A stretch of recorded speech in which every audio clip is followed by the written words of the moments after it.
மாதிரி பிரச்சனை வருது அப்படின்னா, வேலைக்கு போறவங்களுக்கு அங்க சூழலையும் சமாளிக்கணும், வீட்டு சூழலையும் சமாளிக்கிறப்ப அவங்களுக்கு ரொம்ப ப்ரெஷரைஸ்டா இருக்கும். ஏன்னா வேலைக்குன்னு வந்துட்டாங்கன்னா வீட்டு சூழலை கவனிக்கவே முடியாது. அப்ப யாரோ ஒருத்தர் பொறுப்புல விட்டுட்டு போகணும்.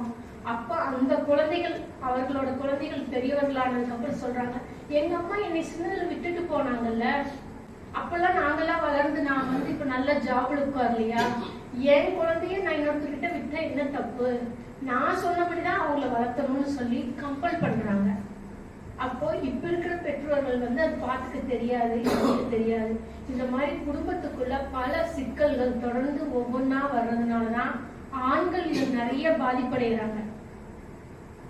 எங்க போனாலுமே இவங்களுக்கு தகுந்த மாதிரி செய்ய வேண்டியது இருக்கும், இவங்களுக்கு பிடித்த மாதிரி நம்ம தேடி தேடி செய்ய வேண்டியது இருக்கும். எல்லா பொறுப்புகளையும் எடுத்துட்டு குழந்தைகளையும் பார்த்துக்கிட்டு இவங்களையும் சந்தோஷப்படுத்தி நம்மளோட சமூகத்துக்காக நீங்க செய்யக்கூடிய பணி, உங்களையும் நீங்க பார்த்துக்கிட்டு இவ்வளவு பொறுப்புகள் ஏற்கிறப்ப உங்களுக்கும் ப்ரெஷரைஸா வர்றப்பதான் என்ன பண்றதுன்னு தெரியாம உங்களுக்கு வர இந்த மன அழுத்தம் வந்துருச்சுனாலே சுகர், பிபி ஃப்ரீயா வந்துடும், தூக்கம் வரவே வராது.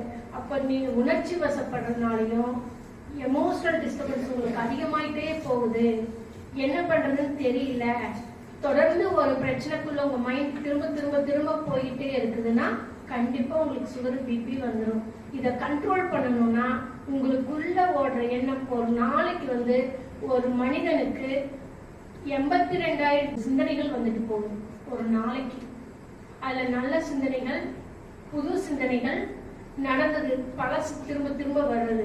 அப்ப பழசு திரும்ப திரும்ப வர்றதுதான் 50% நம்மளுக்கு வருது. அப்ப அந்த திரும்ப திரும்ப வரக்கூடிய சிந்தனைகள் தான் உங்களை ஒரு பிரச்சனைக்கு எடுத்துட்டு போகும். அப்ப அந்த பிரச்சனைகளை நம்ம மறக்க முடியுமா? முடியாது. அதுக்கு தீர்வு என்னைக்கு எடுக்கிறோம்னா அன்னைக்குதான் நம்மளுக்கு உடல் சார்ந்த நோயும் மனம் சார்ந்த பாதிப்பும் வராம இருக்கும். எப்போ ஒரு மனிதனுக்கு வந்து மனசு பாதிப்படைதோ எல்லாத்துலயுமே லெஸ் ஆயிட்டே வரும். ஹெல்த் தலைவலிக்க ஆரம்பிச்சிடும், ஒரு இடத்துல உட்கார முடியாது, ரெஸ்ட்லெஸ்ஸா இருப்போம், யார்கிட்ட போய் சொல்றதுன்னு தெரியாது, சொன்னா என்ன நினைப்பாங்க, எப்படி சொல்றது, இதுக்கு எங்க போறதுன்னு தெரியாம நம்ம தேடுதல் அதிகமாகிறப்ப நம்மளோட உடம்பு லெஸ் ஆயிட்டே போகும். அதனால உங்க வீட்டுல இருக்கிற உங்களுக்கோ உங்களுடைய குழந்தைகளுக்கோ ஒருத்தர் வந்து கல்யாணம் ஆனவங்களுக்கோ தொடர்ந்து ஒரு பிரச்சனை வீட்டுக்குள்ள சண்டை நடந்துட்டு இருக்குதுன்னா அட்வைஸ் பண்ணாதீங்க. ஏன்னா அவரவர்கள் அவங்களோட எண்ணத்திலையும் சிந்தனையிலிருந்து மாறி வரமாட்டாங்க. அவங்க ஒரு சர்க்கிள் பெருசா போட்டு வச்சுட்டு இதுதான் கரெக்ட்னு சொல்லி அதுக்குள்ளதான் சுத்திட்டு இருப்பாங்க. இன்னைக்கும் பாக்குறோம் 30 வயசு ஆயிட்டு கல்யாணம் பண்ண மாட்டேங்கிறாங்க. பெண் குழந்தையும் பாக்கணும், ஆண் குழந்தையும் பாக்குறோம். எனக்கு கல்யாணம் வேண்டான்றாங்க. அப்போ நல்லா படிச்சிருக்காங்க, அப்ப படிப்பு வேறு இது வேறு. அப்ப அவங்களோட பிரச்சனைகளை கண்டறிந்து அவங்களை ரியாலிட்டி கொண்டு வரக்கான உளவியல் சார்ந்த வழிகாட்டுதல் கொடுக்கறப்ப வெளியில கொண்டு வர முடியும். நாங்க இது அட்வைஸோ ஆறுதலோ கொடுக்கறது இல்லை. நம்ம என்ன பண்றோம்னா ஒரு பிரச்சனை நடந்துச்சுன்னா நம்ம சொல்லி பாக்குறோம், நம்ம சொந்தக்காரங்க கிட்ட சொல்லி பாக்குறோம், அக்கம் பக்கம் கிட்ட சொல்லி பாக்குறோம். இதனால பல பிரச்சனைகள் மேலும் அதிகமாகிறப்பதான் அந்த பெண்ணோ அந்த ஆண் குழந்தையோ வேறொரு முடிவுகள் எடுக்கிறதுக்கு தயாராயிடுறாங்க. வாழ்க்கை தன்னைத்தானே அழிச்சுக்கிறதுக்கு கூட தயாராயிடுறாங்க. அதனால எல்லா பிரச்சனைகளுக்கும் குழந்தைகள் படிக்கலையா, இல்ல திருமணத்துல பிரச்சனை வருதா, தொடர்ந்து குடும்பத்துக்குள்ள பிரச்சனை வருதா, கல்யாணமான தம்பதிகளுக்குள்ள அடிக்கடி கோவப்பட்டுக்கிறாங்களா, டென்ஷன் ஆயிட்டு வீட்டை விட்டு போய்க்கிறாங்க, எனக்கு வேலைக்கு போக பிடிக்கல, இந்த மாதிரி எந்த பிரச்சனை இருந்தாலும் எல்லா பிரச்சனைக்கும் தீர்வு இருக்குதுன்னு நீங்க நினைச்சதுனாலே பாதி பிரச்சனைக்கு தீர்வு கிடைச்சிடும். அதுக்கான வழிகாட்டுதல் சிகிச்சை, அதற்கான நிபுணர்களை அணுகி அதற்கான என்ன பிரச்சனைன்னு பகுப்பாய்வு செய்து ஏன் செய்ய முடியலன்னு கண்டுபிடிக்கிறப்பதான் அவங்கள வெளியில கொண்டு வர முடியும். எங்ககிட்ட 45 வயசுல ஒருத்தர் வர்றாரு, 45 வயசுல அவர் வேலைக்கே போக மாட்டேங்கிறாங்கன்னு சொல்லி ஒருத்தர் இன்ட்ரடியூஸ் பண்ணி கூட்டிட்டு வர்றாங்க. நாங்க பல ஆய்வுகள் செஞ்சதுல அவர் டபுள் டிகிரி முடிச்சிருக்காரு, நல்ல இங்கிலீஷ் ஃப்ளூயண்டா பேசுவாரு, நல்ல ஒரு லைஃப் ஸ்டைல் எல்லாமே இருக்கு. ஏன் வேலைக்கு போகலன்னு நாங்க கண்டுபிடிச்சோம். இது ஒரே நிமிஷத்துல உங்களுக்கு சொல்றேன். நாங்க கண்டுபிடிக்க 6 மாசம் ஆச்சு.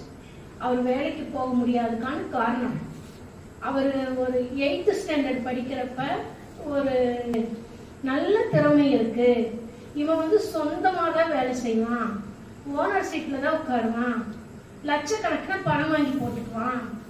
நல்ல இவங்ககிட்ட திறமை இருக்குன்னு சொல்லிடுறாரு. இன்னைக்கு வரைக்கும் அது வேலைக்கு போகாம தேடிட்டே இருக்காரு.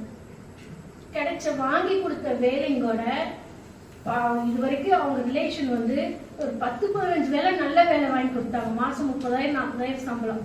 போக மாட்டேங்கிறாரு. அதிகபட்சம் 15 நாள் ரிலீவ் ஆயிட்டு வந்துடுறாரு. அவங்க அப்பா 5 பிசினஸ் ஸ்டார்ட் பண்ணி கொடுத்தாரு. குறைஞ்சது 50 லட்சம் லாஸ். ஏன்னா அவருக்கு செய்ய தெரியல, செய்ய விருப்பம் இல்லை, ஆர்வம் இல்லை. அவர் நினைச்சிட்டாரு போய் கல்லாப்பட்டியில் உட்கார்ந்துட்டா காசு வந்துடும். கல்லாப்பட்டியில் உட்கார்ந்தா காசு வராது. அதுக்கான வேலைகள் செஞ்சாதான் பணம் வருங்கிறது அவருக்கு தெரியல. அதை நாங்க புரிய வச்சு வருடம் அவருக்கு ட்ரீட்மெண்ட் தேவைப்பட்டது, வளர்ச்சிக்கானது. அது கொடுத்ததுக்கு அப்புறம் தான் ஸ்டெப் பை ஸ்டெப்பா வந்து இப்போ ஒரு பிசினஸ் ஸ்டார்ட் பண்ணி ரன் பண்ணிட்டு இருக்காரு.